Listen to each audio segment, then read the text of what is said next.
Hi, everybody. Welcome to part two for today. So go ahead and get your notes pulled back up. This will cover section two of the notes as well as activity number two. So, the war in the North and the West. The German army was on a major hiatus after invading Poland. Britain and France did declare war on September 3rd, 1939. However, warfare did not immediately break out. This is known, they call it a phony war. There are some skirmishes on the border between France and Germany, but otherwise no major fighting on land. What did happen was there was more action on the Atlantic, with Germany attacking British controlled ships, and Britain, just like they did during World War I, starting to use convoys to go up against the U boats and any other German naval vessels. They also started working to break the German codes. They did heavily rely on the work of Polish mathematicians from before the war, as well as the cooperation between Polish, British, and French intelligence services to break the codes. Now, Germany doesn't know this, but they will break the codes eventually and use that to funnel key information to the Allies. Now, by spring 1940, Hitler's forces began to move. They were like, you know what, we're done with our break. They're going to start moving west and north. They deemed that a war against France and Britain was a prerequisite before attacking the east. Sounds very similar to a certain tactic used by Germany in a previous world war. If you're having flashbacks to the Schlieffen Plan, this is very similar in the sense that they were going to attack Britain and France first, so the Western Front, and then turn and invade the East. Now, it was also anticipated to be the most difficult fighting to be in the West because it was the British and the French. They weren't going to go down without a fight. But generally, it's less brutal fighting than compared to what we'll see in the East, in the Eastern Front, because those that lived in Western Europe, think like France, Denmark, Belgium, the Netherlands, the Low Countries, they're viewed to be racially valuable by the Germans, basically to populate the Aryan population. Now, with the exception of Britain, the rest of Western Europe either will surrender or cooperate pretty quickly after being invaded. It also had to do with the number of Jewish people that lived in those countries. The higher the Jewish population, the higher the violence. So let's get into some invasions. Denmark, Norway, and the Low Countries. So, Denmark and Norway, neutral, not a threat. They're Germany's next targets because they represent major supply routes and routes to the Atlantic. So by April 1940, Germany invades both. Denmark surrenders pretty quickly without a struggle. And then in May 1940, the Nazis will invade the Low Countries. This is the Netherlands, Belgium, and Luxembourg. Now, what this means is we'll see on May 14th, the Luftwaffe will bomb Rotterdam in the Netherlands, and Anne Frank will actually talk about it, giving a pretty famous quote saying, "After May 1940, the good times were few and far between." We'll come back to her story probably in a future lesson, but do realize this is the period of history where we're building up to them going into the secret annex and going into hiding.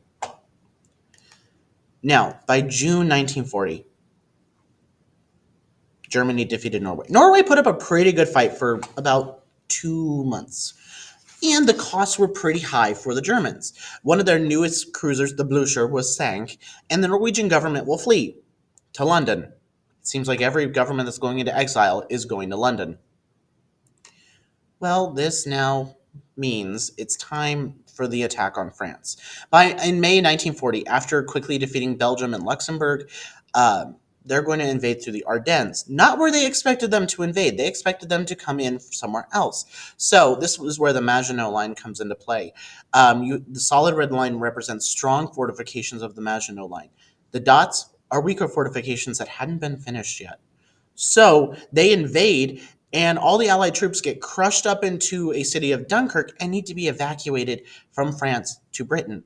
338,000 troops will be evacuated on about 1,000 ships, ranging from naval vessels to personal yachts that happen to be in the region. Now, before we get too far into this, we need to talk about the experiences of black soldiers from French West Africa. There are about 100,000 troops from a variety of French-controlled African territories. Now, they would be captured by the Germans in May and June of 1940. Due to the Nazis' belief of racial superiority, they will be segregated from the others and targeted for abuse. Some were shot or blown up with grenades. Roughly, and this is a very rough estimate, we don't have concrete numbers, with about 3,000 people being killed during this period that fall within this category of troops. So, fall of France. In June of 1940, the Nazis enter Paris. Hitler famously danced a jig and went on a massive tour of Paris. Being a lover of art, he actually declared that Paris would be left alone. There would be no bombing of the city because of the amount of art and culture that was in France. Now, unlike the other countries that we've talked about that have been invaded by the Nazis, the French government does not go into exile. They do sign an armistice on June 22nd, 1940. Ironically, in the same rail car that Germany had signed the Treaty of Versailles, well, no, not the Treaty of Versailles, the armistice during World War I. So, France is now divided into two zones. You have the occupied north, which is under Nazi control. This includes Paris. Then you have the southern part of France, known as Vichy France. This is essentially it's the French government, but they heavily cooperate with the Nazis. It's named after the capital city of Vichy, and it's under the leadership of Marshal Henri Philippe Pétain. And it's important to understand at this point, members of the French army are going to enter POW camps while the French Navy is left intact. That's kind of weird. You take out one branch of the military, but you leave the other one intact. Doesn't really make sense. It's also important to note the refugee situation that it follows. France had been a haven for refugees from all over Europe fleeing the Nazis. Now, many are going to be sent to work camps in Morocco and Algeria in North Africa, with a third of the 84,000 Jews deported from France coming from the Vichy region specifically. That now leads into a myth. A lot of times when we talk about World War II, when France is invaded and surrenders, the myth of that Britain stands alone against Germany is very much prevalent, but it's wrong. The British-controlled domains also were supporting Britain during this period. This includes New Zealand, Australia, Canada, and South Africa and India. Now, they're also going to declare war on Germany. And Britain does the smart thing, thinking, well, if we're invaded, we're going to need to fund a war. So they move their gold reserves from Great Britain to Canada because it's Canada. It's far enough away that the Nazis are not going to get there for a while. It does mark the final refuge in Europe for the people fleeing Nazi Germany. The other countries that we haven't talked about yet, the neutrals, are pretty much going to stay out of this, and they're not going to take in people. Now, weird thing, if we're looking at the refugee situation, all the governments in exile we've talked about went to London. There's also the 10,000 children from the kinder transport that we talked about in a previous lesson that are also here now.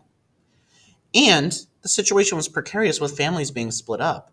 In reaction to this, the British government, after Dunkirk, is going to inter all German-born adult men, along with any Jewish men from Germany and Austria. It's very similar to what the United States will do with Japanese Americans after the attack on Pearl Harbor. Excuse me. With the fall of France, Hitler is now going to plan to invade Germany. Sir Winston Churchill, the new prime minister, will give a pretty famous quote at this point. We'll also listen to one of his famous speeches as the activity for this section. He said, even though large tracts of Europe and many old and famous states have fallen or may fall into the grip of the Gestapo and all the odious apparatus of Nazi rule, we shall not flag or fail. We shall go on to the end. We shall fight on the beaches. We shall fight on the landing grounds.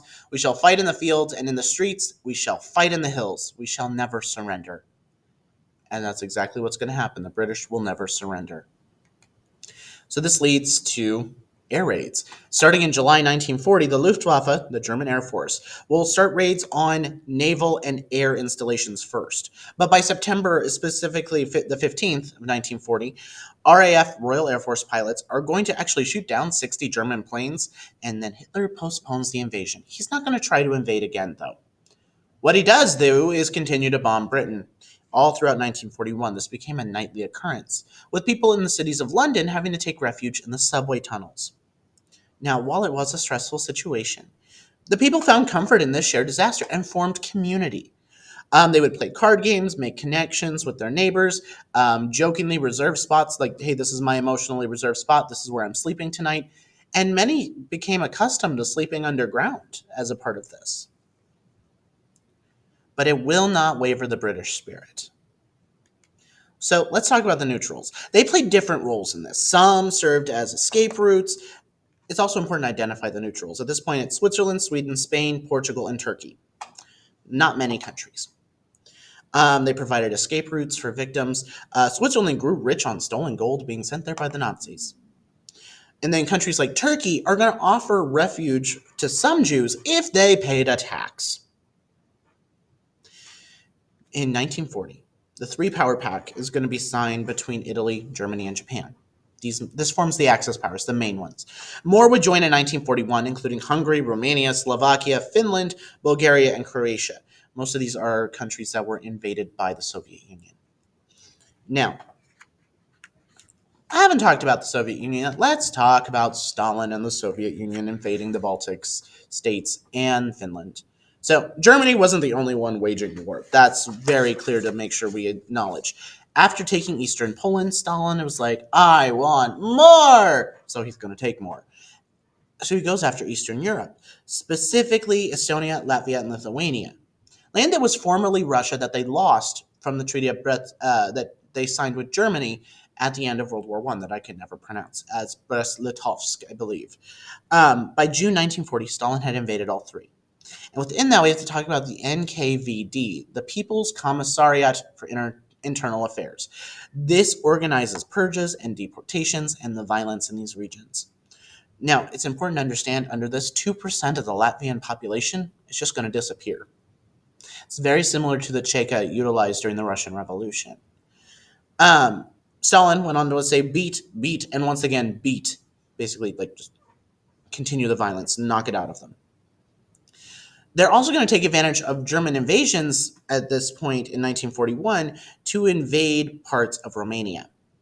Now, it's important to note, by the time they invade, I should specify, when the Nazis invade these Soviet-controlled territories, they've already been brutalized. So we have to draw a connection between Nazism and Stalinism. They coexist and only serve to increase the destructive force of the other. Because when the Nazis invade these territories, it's going to get worse. Now, Finland. Finland is a weird one because unlike the other countries we've been talking about that like quickly fell, Finland's going to fight back. They are not going down without a fight. So the Soviet Union invaded in November of 1939, but Finland will fight back until March of 1940. This is known as the Winter War, mainly because it's heavily fought during the winter that stalls the Soviets. The Finnish army is going to be equipped with snowsuits. They're going to do patrols on skis. They're going to, this is their home turf. This is their terrain. They know the weather, so they're going to do what they do best. Now, this was the best tactical tool for the Finnish army. It would allow them to push against the Soviet army, but eventually they will have to surrender and submit to Soviet control. They tried. They held out for a while compared to other countries we've talked about. So let's do a knowledge check. Consider the following. What countries by 1941 were not under the control of the Nazis or the Soviets? And what were the experiences of the countries being invaded? Discuss with your table partners for the next few minutes and be prepared to discuss as a class. So, activity number 2, we are going to watch a video, which I'll put up there. If you'd like a paper copy of a transcripted speech, let me know. And consider the following while you listen. What is Churchill saying? Does he sound confident or nervous? And do you think he does a good job of inspiring the people? We'll have a class discussion on this. I'll see you guys in section 3. Bye, guys.